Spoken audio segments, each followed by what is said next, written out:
All right, hello, and welcome to our webinar.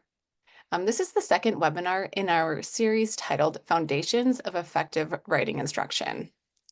In the first webinar, we focused on genre study to inspire and elevate students' writing.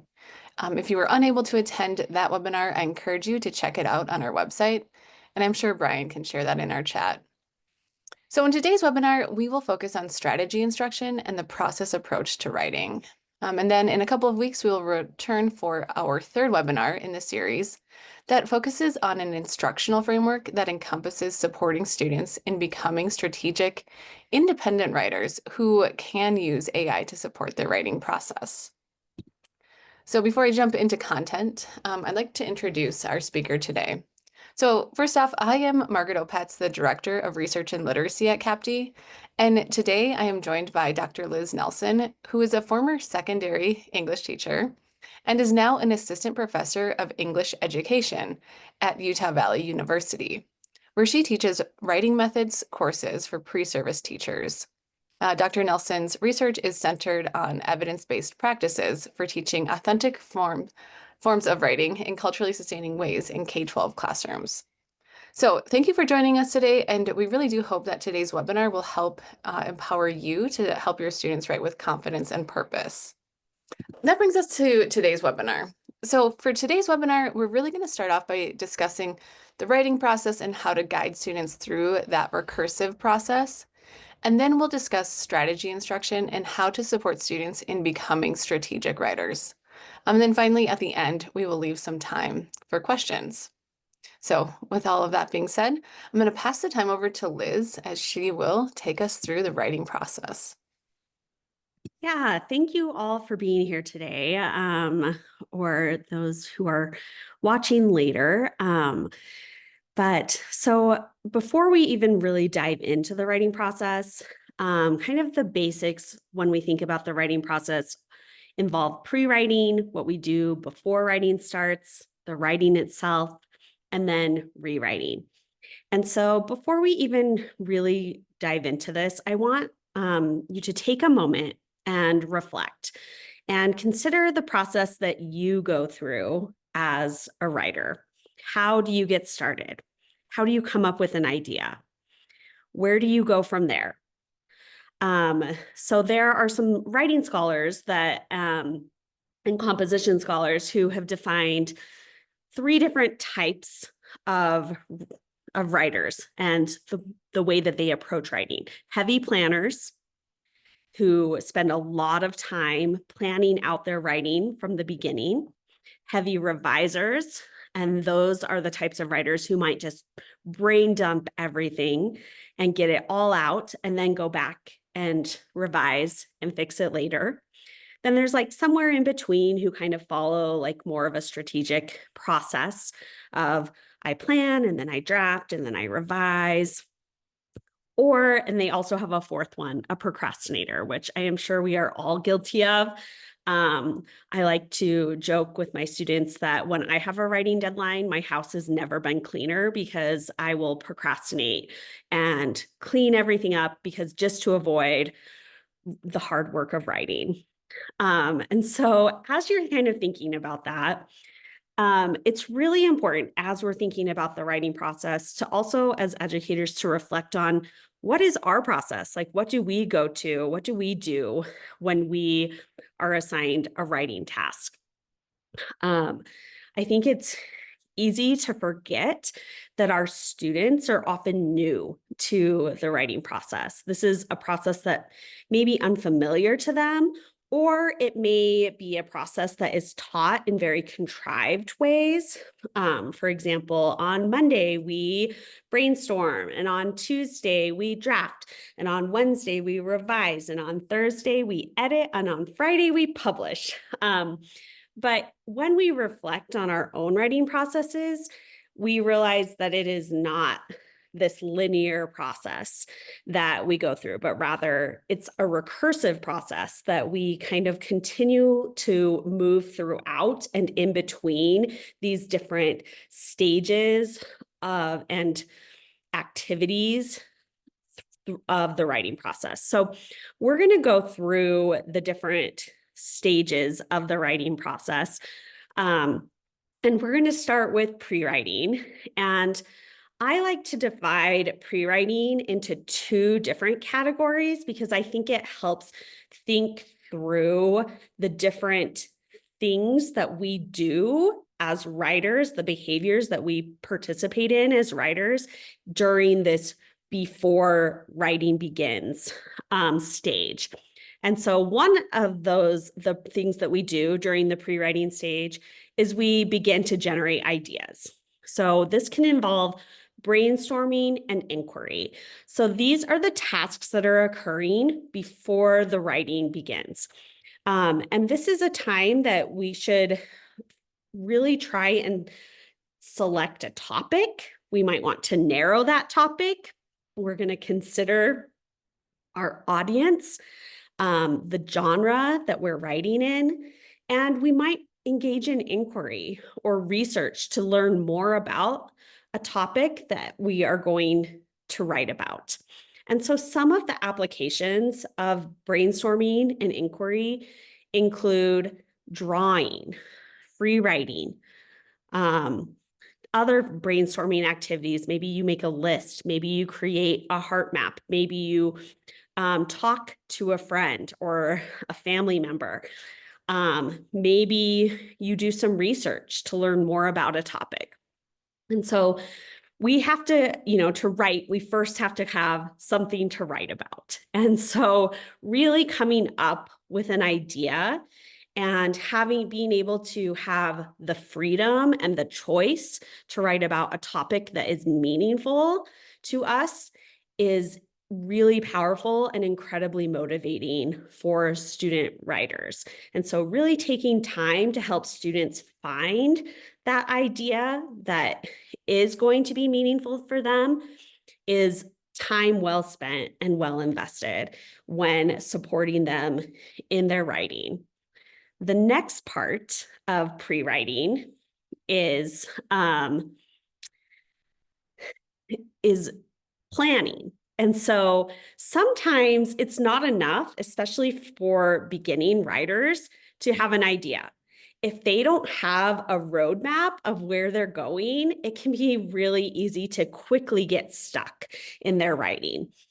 And so in this planning part of pre-writing, that's where we will engage students in genre inquiry. And that's what we talked about in the last webinar. So I'm not going to go into it in a lot of depth, but if you have questions about it, you can go back to that webinar and learn a lot more in depth about genre inquiry. But in this phase, we want students to understand the type of text that they're going to be composing. So that's why we investigate that genre. We also want them to plan out their writing. Sometimes in early writing, this is called rehearsing. So with students who may not have fully developed their fine motor writing skills yet, they might just talk through what they're going to write. I also think that rehearsing is a really effective strategy for all ages of writers. In fact, I use that strategy myself when I am planning, thinking, kind of trying to map out an article or an idea that I have. It can help to just talk through that and rehearse that structure with a partner or with a friend. And so this is the phase where we're really considering genre, purpose, audience. We're investigating that genre to figure out how that piece of writing should be structured. And then we're going to really think about the organization of the piece of writing. And so some of the ways that we do that are we investigate genre. We might use storyboarding, or we might complete a story arc to map out a narrative. We might create an outline. We might use a graphic organizer to determine the structure of an informational text. And that graphic organizer might look different depending on the purpose of that informational text. Is it going to compare and contrast versus is it a sequential text? Is it a problem and then presenting a solution? And so thinking through that structure can kind of help give students a roadmap to follow. And then we move into that writing phase, which we often refer to as drafting. Um, and, oh, other way, Margaret. Oh, is there like, oh, there we go. Is there two slides? Oops, sorry. Um, so drafting, this is the phase of the writing process where we are really generating text. And while I really like to include the concept of self-regulation in this phase of the writing process, self-regulation really can be used throughout the entire writing process. But I think it's really helpful in the drafting phase because this is so often the stage when writers get stuck. I'm sure that all of you have experienced writer's block before where you're like, yeah, I have my idea. I even have an outline, but I just can't figure out how to get what's in my head onto the page. And so having these self-regulation strategies can be really helpful during this phase to kind of push through the hard aspect of transferring our ideas from our brain onto the page. And so this is where, again, we're putting our ideas and the structure into action. A draft can consist of both words and pictures. And in drafting, writers need support for generating their text. And so that's where those self-regulation strategies can really be important. So some common forms of drafting, they might include composing a get it down draft. This is also what the writer Anne Lamott calls a shitty first draft. And it's kind of just this idea that, yep, you're just going to get it out and then try and take that pressure off that your draft does not need to be perfect the first time. We can just get something on the page and we will come back to it later on. Another aspect of drafting could be to write one section at a time. Maybe you don't start at the beginning. Maybe you don't start with your introduction. Maybe you start in the middle, or you just start with a section that you are ready to write. Just so that you can kind of break through that barrier of that blank page and getting started. Some regulation strategies that can be really helpful include like setting a timer for yourself and just turning all of your phones or other devices, putting those away, and just writing for that set amount of time, giving yourself a reward after you finish. Setting a goal or an intention for your writing time can be really helpful to look back at what you already have and say, okay, this is what I want to accomplish today. I want to finish this section. I want to write 3 paragraphs, and doing that, and then tracking that progress along the way. And these strategies can be really helpful for students in this drafting stage of the writing process to continue to help them to keep moving, especially when writing becomes difficult. After that, we go to revision. And Deborah Dean, a writing teacher educator, defines revision in 2 different ways. So she defines revision as global revision, which is focused on the global aspect of a piece of writing, really centering on the ideas and the content, the organization, and the voice. So these are like traits that are seen throughout the whole piece of writing. And what this can look like in practice are some strategies are fat drafting, which was created by Wendy Bishop as a way for writers to generate more text. And she uses this as a revision strategy to kind of help writers add more to their text so that they actually have some text to work with and revise. Often novice writers don't even have enough text that they can remove and rearrange things. And so giving them a strategy to develop and add more text can be really helpful. Rearranging or restructuring your text is another way that we see global revision. considering evidence, details, examples, embedding additional things like that into the writing, embedding more research, learning how to integrate citations and quotations into a text, composing summaries and things like that. That is where we're really focusing on these larger ideas and content and structure. And from there, in the writing process, we have local revision. Often people refer to local revision as editing, but it's actually more than just editing. This is looking at the piece at the sentence level. So we're focusing on word choice, sentence structure, and conventions. It's the time that we're really focusing on polishing the piece.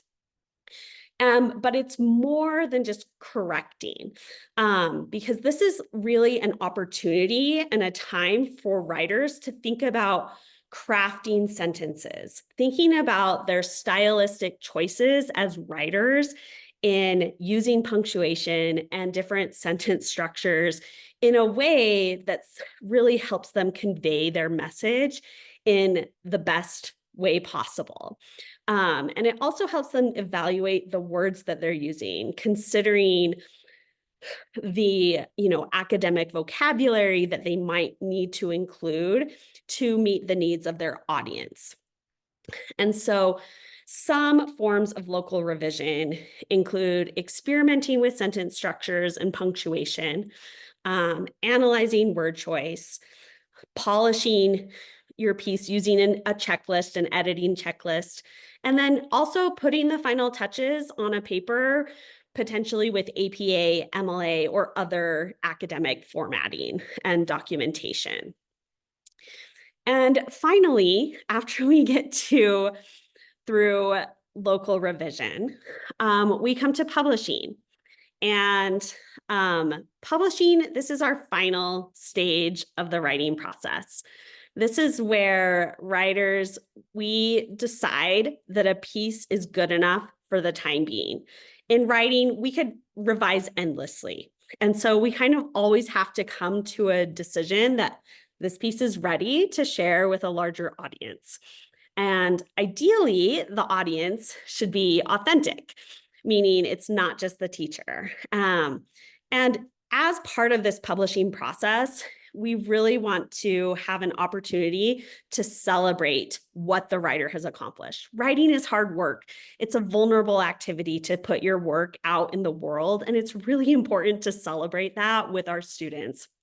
So some of the application of what this can look like with publishing is publishing a class book, having students enter a writing contest, having them compose for a school or local literary magazine, submitting their writing to a school or local newspapers. They could also be publishing and presenting their writing orally at school or at a larger community event. And so this is kind of the process that we go through. And these are kind of the different phases.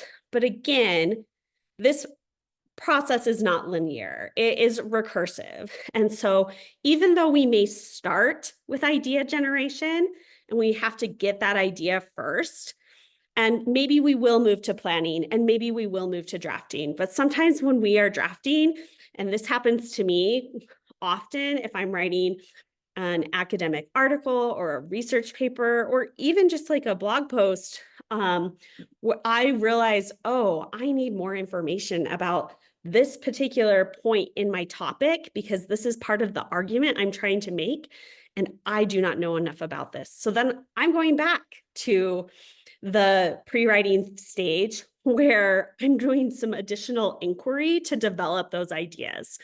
And then I might be revising. And I'm like, I might have to completely restructure and I might need, again, more information. And I'm going back to that beginning process. Ideally, we save that local revising until the very end of the process. Wow. More advanced writers do revise as they go with those little editing things. And there's definitely nothing wrong with that. Especially for novice writers, putting that pressure on them to have their writing be perfect at all stages of the writing process can really actually slow them down. And it prohibits them from really getting to a flow state of writing. So for example, if a student is young, a younger on the younger end in elementary school. I mean, I would say even in high school, even I do this as an adult too, but maybe I don't know how to spell a word. I'm just going to use invented spelling and then I can look it up later. But then that doesn't slow down my process. I can get my ideas out, fully develop them, and I can always go back and do that later. Because we're going to polish the piece at the end, um, if you're having students do that local revising during that drafting phase, they're going to have to do it again after they have done that global revising, because chances are they're going to add more text. And so it can become really demotivating to constantly be focusing on these little errors, where it's like, we can just cover that at the end. For now, we are just getting our ideas out on paper. We're getting them organized in a way that we want them, that makes sense and is logical. And then we can get to that local revising. So that is the writing process. Again, and I think what becomes so challenging about teaching the writing process in a classroom setting is that, and I think this is why the writing process often in K through 12 classrooms has kind of devolved to this very linear process of we brainstorm on Monday, we draft on Tuesday, we revise Wednesday, edit Thursday, and publish on Friday, is because it can be really tricky to implement a recursive process in that setting where students all have their own unique writing process, just like we all have our own unique writing process, depending on the writing task that we are doing. We probably have like our go-to moves, but it is still a unique process. And so it can be really tricky to do that. And this is where I'm just going to put a little plug in for the next webinar, because the next webinar is really going to focus on a structure for instruction that can really help support teaching students and providing space and room for students to engage in a recursive writing process. So more on that later, but now that we know the writing process, we're going to move into strategy instruction. And I see strategy instruction and the writing process very intrinsically linked. We use and we should be teaching strategies throughout the different stages of the writing process to support our students. And that's why they are so closely linked together, is we want students to go through this process. We also need to help support them through the process. And so when we are using strategy instruction, there are 3 different types of knowledge that are really important to focus on: declarative, procedural, and conditional. We're going to talk about those in a lot more depth momentarily. But before we do that, I want you to again take a couple of minutes and just reflect on some of the writing strategies that you have in your toolbox. What brainstorming strategies do you use?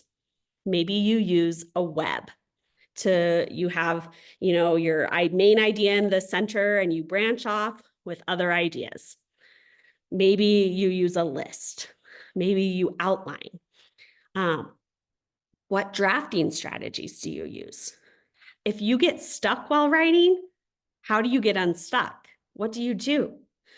And then what revision strategies do you use? So as we think about and reflect on the strategies that we used in our writing, we can help really deconstruct our writing process and the way that we approach writing, and that in turn can help us support our students. More importantly, though, is also continuing to add strategies to our toolbox. And so that's why it's really important to continue to think about this and then learn about different strategies. So from here, we're going to talk about what these different types, what a strategy is precisely, and the different types of knowledge that are needed in strategy instruction. So there's a really important distinction to make when we're thinking about strategy instruction, and that's the difference between an activity versus a strategy versus a skill. So a strategy is a series of deliberate actions, mental, physical, or both, that writers undertake to achieve their goals. They're tools that can help students generate content, carry out components of the writing process, and they can be used in multiple writing situations. An activity is an opportunity to help students learn a concept and engage with a writing task that could then potentially help them understand the purpose of a strategy or support them in using a strategy themselves. Then we have the skill. A skill is an acquired ability that once it's well developed, it becomes an automatic behavior. And we can use strategies to develop skills. I think one skill that you have likely developed as a more experienced writer is that when you come back to a piece of writing after you've been away from it for a day or two, you reread. And then you begin again. Then you get back into it. You resituate yourself. That's just become an automatic behavior for you. For some novice writers, that is not yet an automatic behavior. That would be considered a strategy. It's like, yes, we are going to reread and then we will come back in. But as you do that enough, it becomes that automatic skill. Some of you may edit your piece as you go. Again, that has now become this automatic behavior because you've done it so many times that it just becomes automatic to make those small corrections as you go. That is not the case for all writers. So on this slide, we're going to talk about some examples of how activities, strategies, and skills, and what these can kind of look like in instruction. So an activity could be reading two differing opinions on an issue and then having a class debate. That's helping students kind of understand that it's important to think about different sides when I'm composing an argument. A strategy, if I'm going to be composing an argument, would be to make a T-chart to brainstorm both sides of the argument. And I might include evidence from those different articles in my T-chart to support the different sides of the argument. The skill that we're working towards, and often the skills are what are stated in the state or core standards. So the Common Core standards, those are skills. And so we have to kind of break them down into the strategies to support them. So the skill is that when we're writing an argument, we address counterclaims. We need to address the opposing side to strengthen our argument. And that's included as a skill in most state standards. This is another example. So an activity might be to look at picture books and identify the plot elements. So we're going to review what are the plot elements of a narrative. There's an inciting incident or event. There's rising action. There's the climax. There's the falling action and the resolution. So that's the activity to refresh our brains of like, yeah, these are the components. Then if I'm preparing to write my narrative, the strategy I might use is to use a story arc to map out those elements in my own story and kind of identify, okay, what was the inciting event?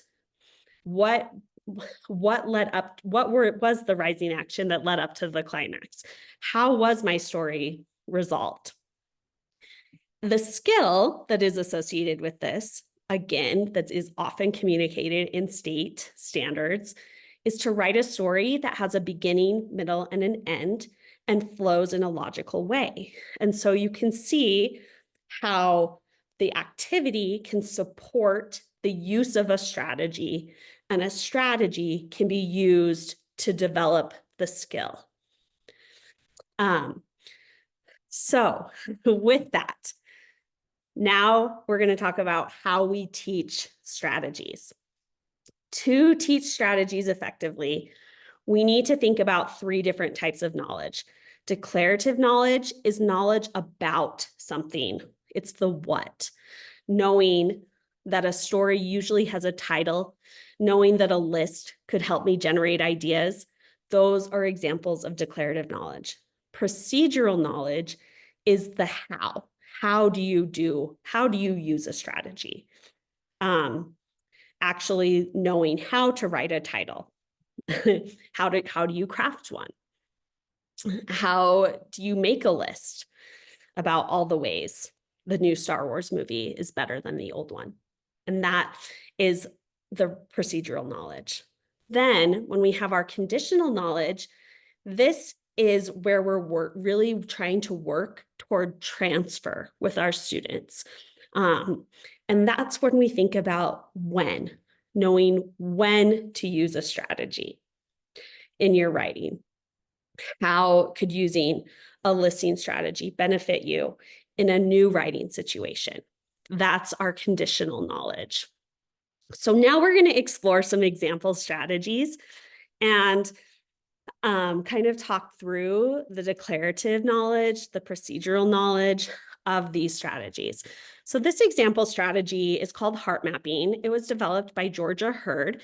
She does have a book that was published in 2016 with lots of different ways to use this strategy. So our declarative knowledge for this strategy is that heart mapping is a strategy you can use to help you develop ideas.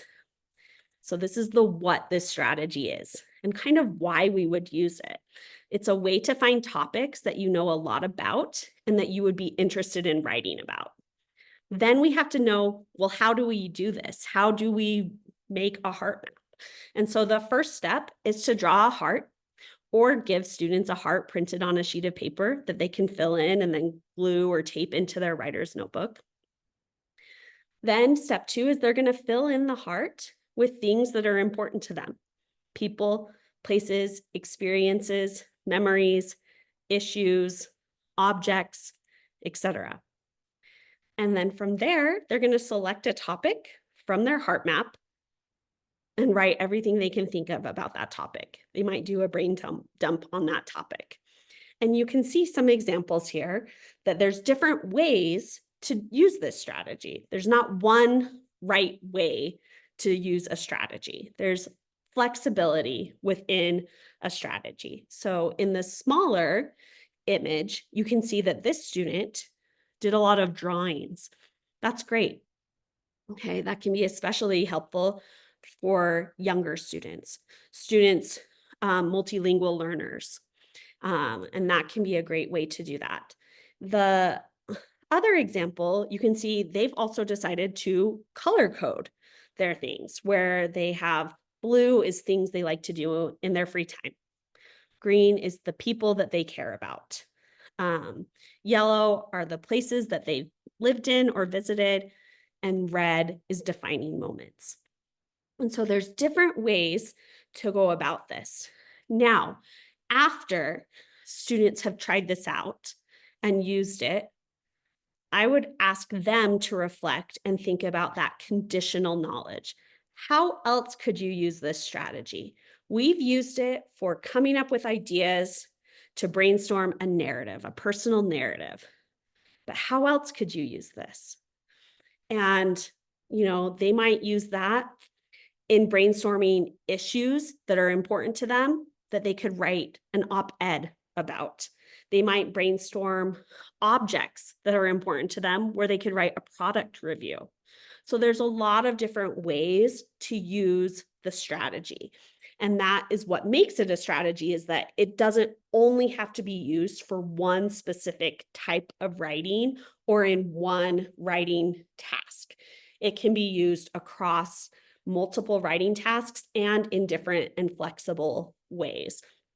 And in Georgia Hurd's book, she actually, and on her website, she has a lot of free resources for educators as well. She has different ways of using heart maps for different types of writing tasks. And so it can be really helpful to look at that.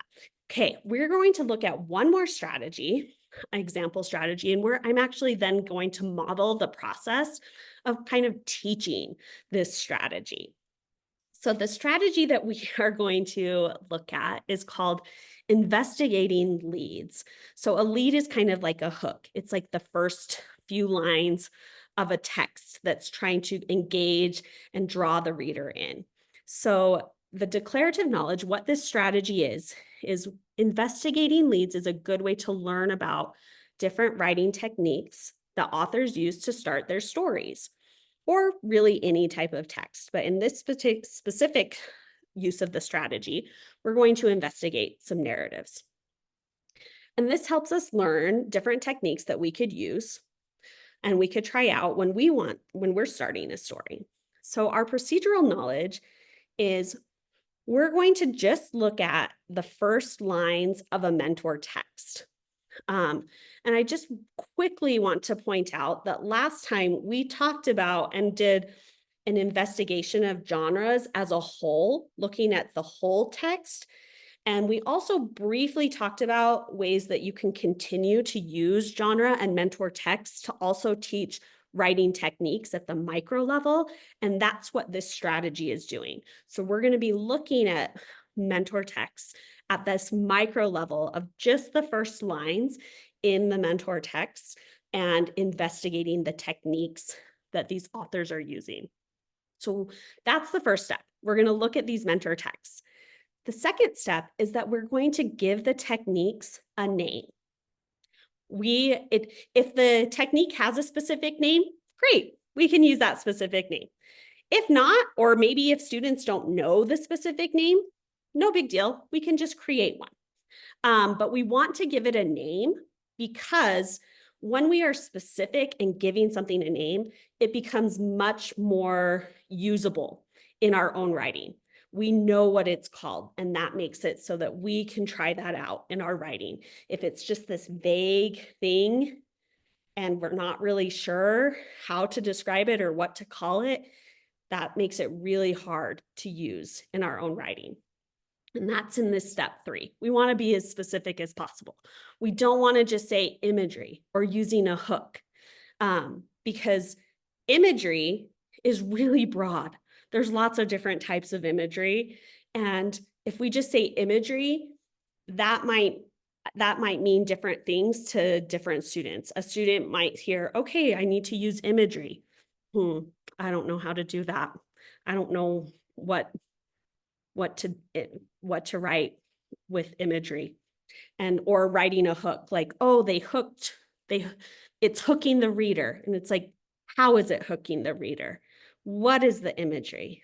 And so we want to be as specific as we can, because that makes it easier to do something similar in our own writing.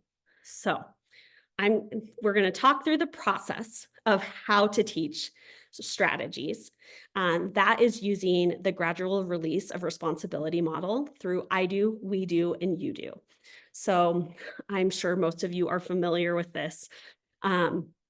First is I do. This is where the teacher models the procedural knowledge of the strategy while doing a think aloud. Then we have the we do, which is guided practice, engaging the students in going through the procedure with you, potentially as a class, could be in pairs, in small groups, different ways to do it. And then there's independent practice. This is where we'll have students practice the strategy on their own or even with a partner. Okay, so I'm going to model the I do, and then we're going to do a we do together. And then we'll talk through how you could, again, then move that into the you do. So this is investigating leads. So here's our mentor text. So as I am looking at this mentor text, I'm going to read the first lines, and I'm just going to be, again, thinking about what are the techniques the author is using to start this story and to really draw me in. So this comes from a book, a picture book, The Sound of Silence. So the text says, the sounds of the city swirled all around him. Tokyo was like a symphony hall. So I'm noticing, and in a picture book, of course, we're also noticing the images, right? But even just paying attention just to the text itself, I'm noticing that we have a simile. And I know that that's a simile because it's comparing the city with like or as to a symphony hall. Maybe students don't know the word simile. That's okay. They could just say it's comparing this to this. They're making a comparison. That's another way to name it. Um, and so, and I think that that's interesting. The other thing that I'm noticing is the repetition of that S sound. Sounds, city, swirled, symphony, that sound. And I think that's really an interesting choice for this writer to make because it's kind of presenting this soft sound when the image kind of contradicts that.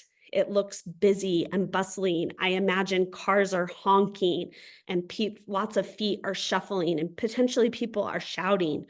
And so, but it really helps kind of show this city and creates this image of the city is this place where the sounds are kind of soothing and they're creating this symphony, right? They're harmonizing together, even though that may not be how we always initially um, perceive this city. And so those are some of the things that I'm noticing about how this writer started this book, this text, and um, and that is these are some of the techniques that I've named. And that's something that I could try out in my own writing. So I could try out describing the setting. I could try out using a comparison or a simile in my first line to describe that setting. I could try creating a mood using alliteration, and it could be a soft mood with the sound, or it could be a harsher mood depending on other letters, beginning sounds.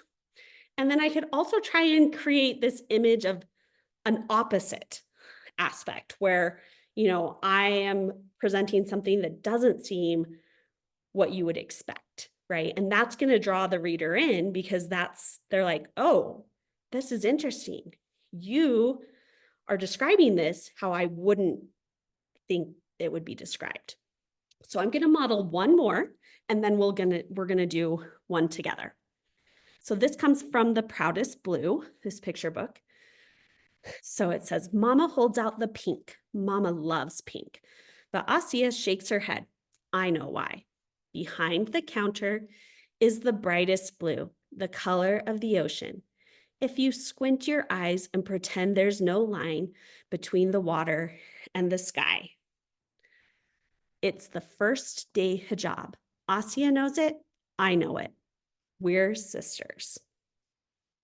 So I'm noticing, so as I'm looking at this, these first lines are really describing these characters. Like Mama, we are introduced to Mama. We're introduced to Asia. We're also introduced to her younger sister, the narrator. So she's narrating it. And we're learning about their preferences. We're learning that what Mama wants is not what Asia wants. And the younger sister knows why. And so she understands that she's wanting the blue, right? And then she describes that blue. And so we have this color description. And then we actually finally learn what the object is and that it's a hijab. And so we're being introduced to these characters. We're learning about their ideas and their relationship with one another. We're learning about an object that's important to them and their culture. We're learning about the importance of the color and that individualizing the hijab. And we're seeing that, they're comparing this object to the color, to the sky and the ocean. And then they're kind of starting to introduce this conflict with the idea of hinting at this is the first day hijab. So this is the first time Asya is going to be wearing a hijab. And that might come with some conflicts. We also, in this text, we jumped right in, right? Mama is doing the action right at the beginning. So we're just starting right in the middle of the action. So now we're going to look at another example, and this is where we're going to do a we do. So if you feel so inclined in the chat to think about what you noticed and try and name some of the techniques that our next author is using in this next example. So this comes from the book Watercress. And here are the first lines. We are in the old Pontiac. The red paint faded by years of glinting Ohio sun, pelting rain, and biting snow. What are you noticing? What are some of the techniques? How could we name the techniques that this author is using in starting this story? And we can even think about, like, what have we seen before? Are there any techniques that are similar in this piece? Are there any different and new techniques that the author is using? I'm going to call on Margaret and make her interact with me, but if anyone else has any, you can definitely put those in the chat. Yeah, we actually have one in the chat as well. Yeah, present tense. Yes. Yeah. Again, we're kind of like that last one with the now I'm blanking on the name. What is it? The brightest How it is blue. proudest blue. I was Yeah. like, so yeah. So we have present tense, right? We are starting right in the middle of this action again. We are in the old Pontiac. We are, this is it. And then, yeah, and it's also describing the setting. We also have this pattern of an adjective describing a noun, right? When we're describing the car, right? Yes, that's great. Yeah, and when we really look at these adjectives, we can look at the way that they're harsh. I mean, they're connected to weather. They're also, and so that also kind of helps us understand the setting itself, but then they're also kind of pretty harsh, like glinting, pelting, biting. It's kind of starting to potentially set the mood. We also, again, have the image of the young girl, and she doesn't look very excited. She looks kind of upset, annoyed, maybe. And so that can kind of give us, with these adjectives, we're like thinking, I don't know if she's gonna be super happy about what's going to happen next in the story. So yes, great job. These are some of the techniques that you noticed, that I also noticed. Setting the scene, those descriptive adjectives, the imagery has a negative connotation, and the action is happening. So yeah, let's just do one quick other example. Or should we skip this one? Actually, let's skip this one. And so Margaret, though, can you go back to the, so now what I would do is to have, now that we've done a we do, what I would do to have a you do is I would then have students work individually in partnerships with another mentor text, have them continue to investigate another mentor text and name those techniques. Add that to, we can come back, reflect, and talk about what are some of the techniques that we've used. Then students are going to try it out, try some of these techniques out in starting their story. And we'll reflect on How did it work? Like, what technique did you end up trying? Maybe you tried 2 or 3. How did you decide which one you wanted to use? Which one did you like best? How did trying different techniques help you consider the different directions you might take your story depending on the way that you wanted to start it? And so that can be a really helpful way of helping students start to then integrate and apply that strategy into their writing. Okay, and I don't remember what's next. All I right, think yes, that's we have this right. list. Yes. So we have some resources for you with different effective practices for writing, some general ones, and then some that are specific to teaching the writing process and strategy instruction. And we will open the rest of the time for questions, and you can put those in the chat. While you're thinking of your questions, I'm just going to go ahead to this next screen here and just remind you that we do have part 3 coming up on May 21st. And that's where we're really going to dig into like, what does this framework for instruction look like? Liz mentioned it earlier.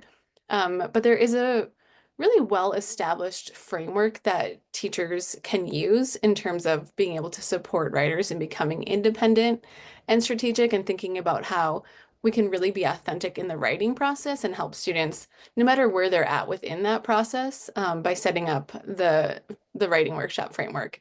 So we'll discuss that next time, and we'll also discuss about how we can really use AI throughout the writing process to really support students. And when we kind of conceptualize the use of AI in writing instruction, we really think about how can we collaborate instead of remove ourselves from the situation. And we think that's a really important uh, concept to really ground us in when we think about using AI.